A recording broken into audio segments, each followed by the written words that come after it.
Hello and welcome to Africa This Week with me, Ayo Johnson. This show looks at the affairs of sub-Saharan Africa and the African diaspora. Today we'll be looking at the life and legacy of Thomas Sankara. We'll also be going over to a British library. They've opened a new exhibition on West African and Islamic works. But first, a cargo plane carrying supplies for African Union troops crash-landed outside Somalia's capital, Mogadishu, on Monday. Adama Munu has more on this and the rest of the week's headline news.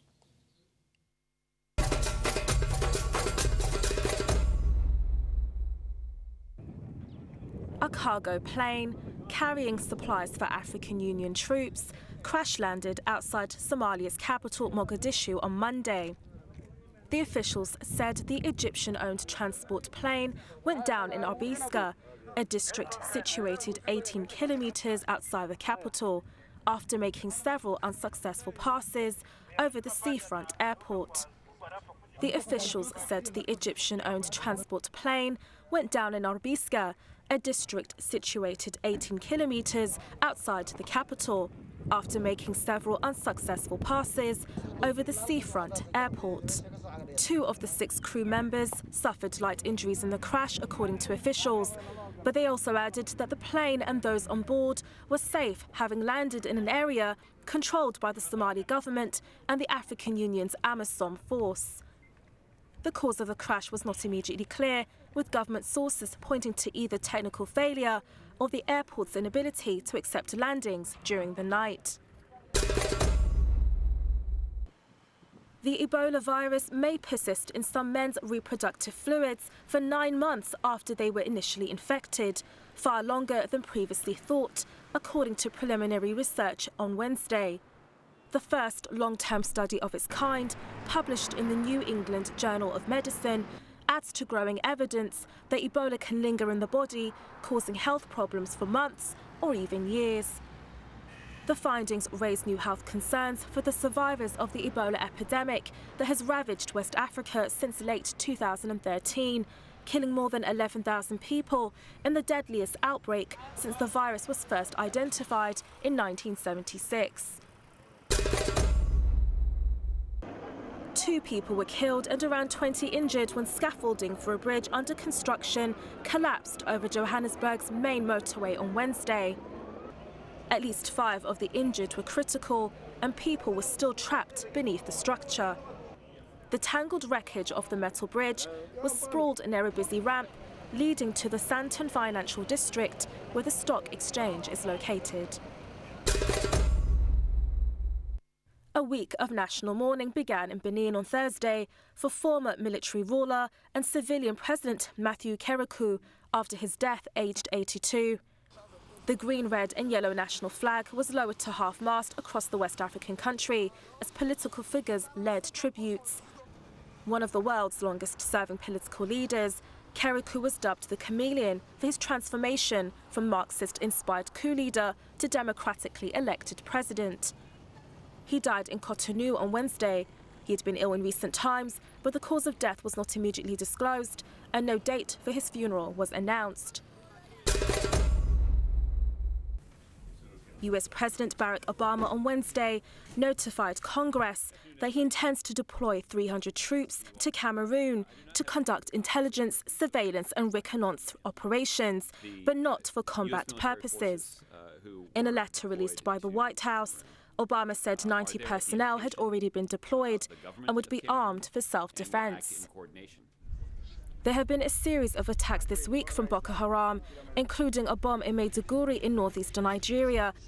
7 people died when 3 suicide bombers blew themselves up on Tuesday night in Sajiri, a suburb of the Nigerian city of Maiduguri. Boko Haram has also been blamed for carrying out suicide attacks in northern Cameroon on Sunday, killing 9 people near the town of Mora. Guinea's Electoral Commission has begun announcing election results, with an incumbent Alpha Condé having an early lead. Millions of voters, around 75% of the population, cast their votes on Sunday in the West African country's second free election in nearly 60 years since independence. Guinea's main opposition leader, Cellou Dalein Diallo, withdrew on Wednesday, alleging fraud and will not recognise the outcome. His decision came as the National Election Commission began to announce early results from a vote held on Sunday that is expected to return incumbent Alpha Condé to a second five-year term in the West African country. Figures from 3 of the capital Conakry's 5 communes showed Condé won 55%, 60% and 49% of the vote. The election was calm and won praise from international observers, but tensions have since been mounting amid allegations of fraud by President Condé's challengers. Guinea has a history of political violence, including protests during the 2010 campaign that brought Condé to power. On the Friday before this year's election, at least 2 people were killed and 33 injured in fighting between supporters of Condé and Diallo. On Wednesday, anti-right police in the suburb of Coloma Soloprimo fired tear gas and warning shots as protesters began building street barriers. Guinea-Bissau formed a new government, according to a presidential decree issued early Tuesday, ending a 2-month political stalemate. The country has been in turmoil since President José María Vaz fired Prime Minister Domingos Simões Pereira on the 12th of August over a series of disputes, placing the head of state at loggerheads with his ruling African Party for the Independence of Guinea and Cape Verde. The new government team includes 15 ministers and 14 secretaries of state, mostly from the previous government and the PAIGC. The cabinet is headed by 81-year-old acting Premier Carlos Correa, who became the 3rd Prime Minister in just over a month when appointed in September.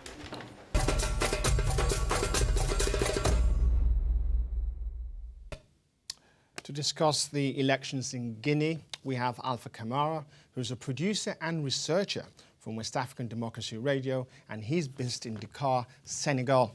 Welcome to the show. Mr. Kamara, if you could sort of give us a sense as to how significant are these elections in Guinea? Thank you very much. Good afternoon. These elections is very significant in Guinea. As you all know, Guinea does not have a very clean democratic history, as far as I know. When you go back to history, Sékou Touré, the first president, became president and he led till his death. Then his successor, Lansana Conté, also did the same. He was president until his death. Then Dadis Kamara came, a military man, and he ruled briefly, and he was also ousted by his colleagues.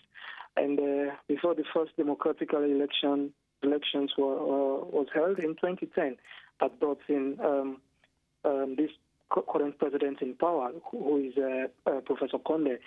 But that election also, there were allegations of vote rigging all over the country, and the main contender, Cellou Dalein Diallo of the UFDG, also said he accepted the results of that particular election, not based on that he lost, but because he wanted peace.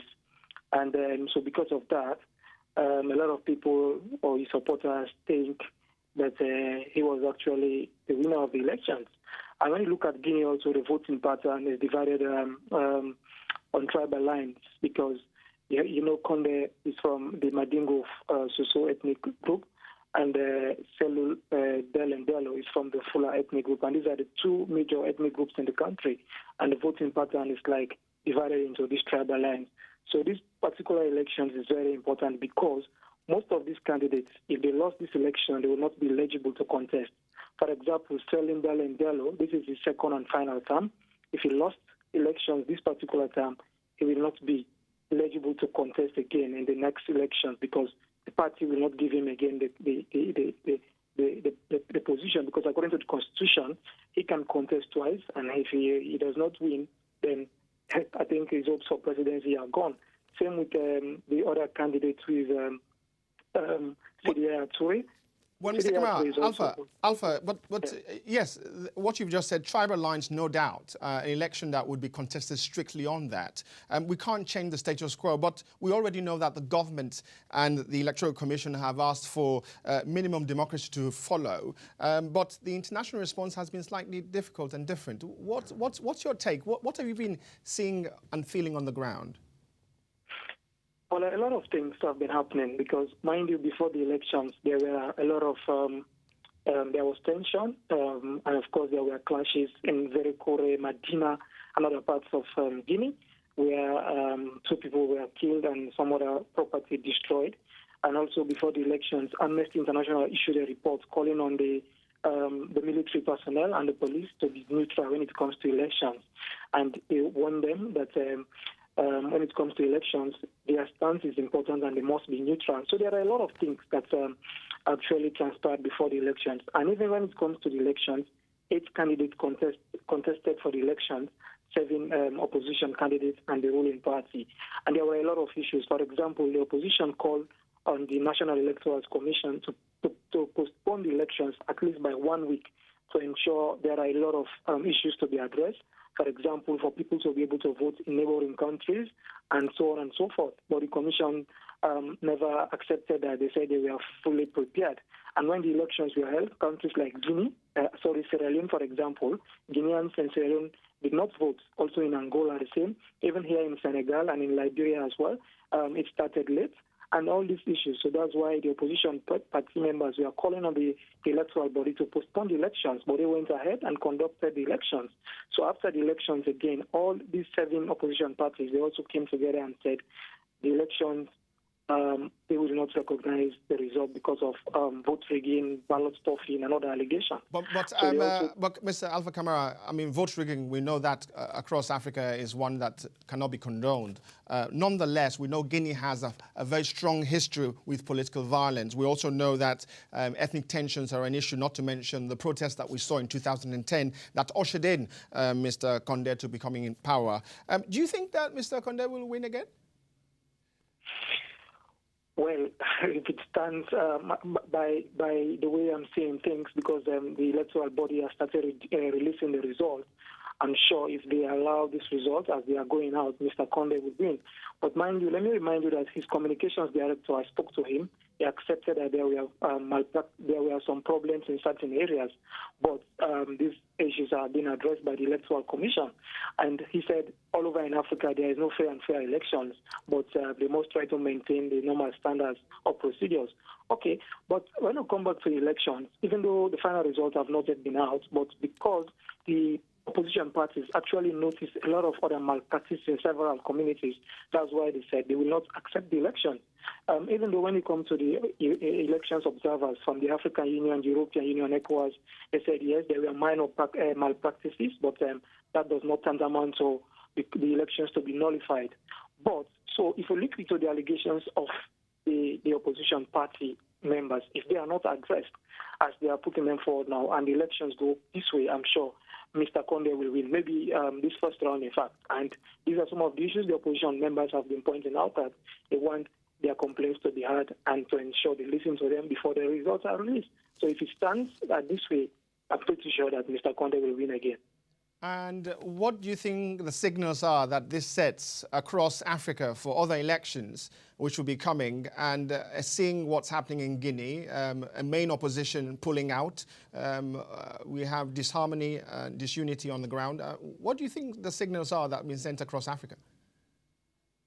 Well, there are a lot of problems because, for example, when you look into even the Manu River Basin, Sierra Leone, Guinea, and Liberia, we are sharing common borders.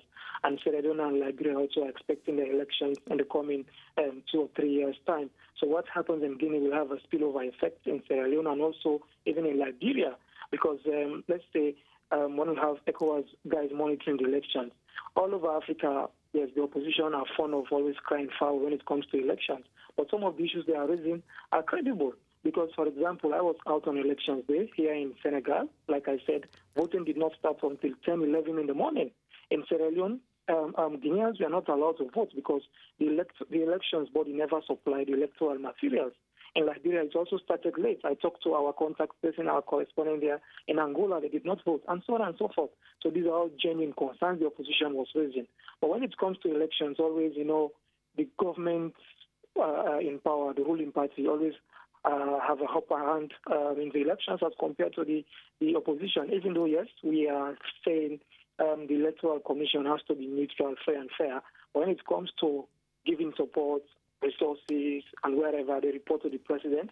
Yeah. So at least the incumbent president, has a upper hand as against the opposition. What I think is the problem in Guinea right now.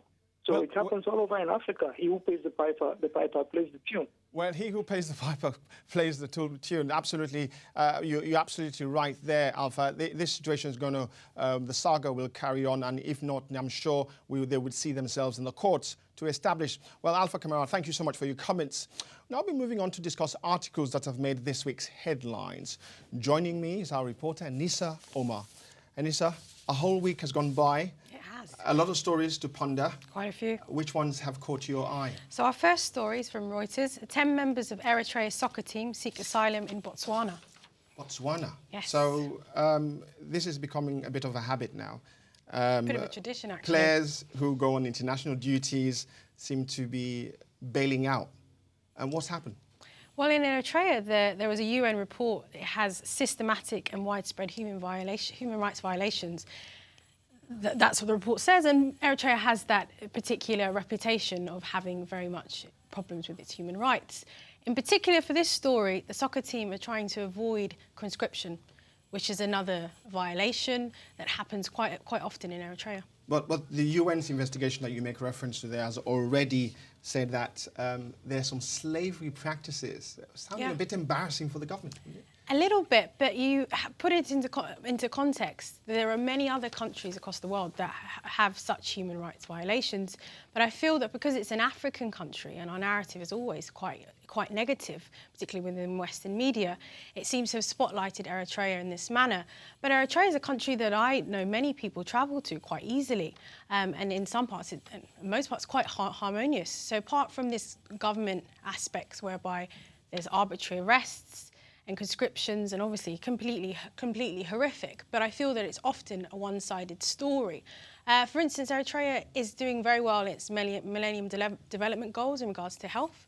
It's the only country that has actually completely achieved the goals. So the government is doesn't really like the report in the sense that it doesn't give the best complete representation of Eritrea. Well, Eritrea, I think it's a bittersweet. On one hand, doing well. On other aspects, people trying to flee. What's your next story? Our next story is from the Mail and Guardian from South Africa. A student protest brings Wits University to a standstill. So this is a university in Johannesburg, South Africa, and there's students protesting about fees. Why are they unhappy? I know fees would be a factor, but is there anything else more that's pushing this forward? So the fees have risen quite dramatically by 10.5%, and in registration 6%. So that is about 10,000 South African rand, and it's black students. And it was a 2-day protest, and they've completely held the university to effectively, as the title says, to a standstill, whereby they've actually had to cancel lessons. Cancelling lessons, I think, is a little bit dramatic, but they've done so, the university argues, because of the disruption of the protest. But they've used some very powerful slogans. Being intelligent is not enough if you are poor. That's a very strong message. Very. They feel very misunderstood and not catered to by the government in regards to their education. And it's students that really can't afford these fees. And they do make these kind of protests quite often.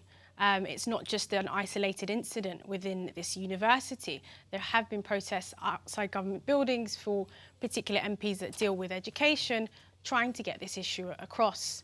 So this is an incident that has gained attention, but it's not an isolated incident. So clearly you think this is going to keep on going for some weeks? I think so, because today they're actually doing a review with the university heads, whereby they're meeting all the different student groups that were involved in the protest and trying to come up with a suitable agreement.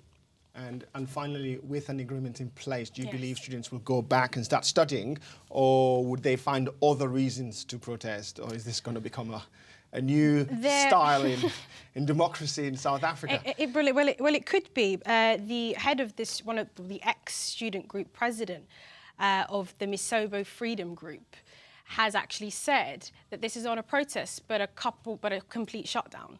So it depends on what student group. Also, there's perhaps groups that are a little bit more hardline, and then there's softer groups. So it's an incident whereby, as I said, not isolated, but I think it will need to come to an end, because at the end of the day, everybody wants to get on with their studies. Okay, what's your next story?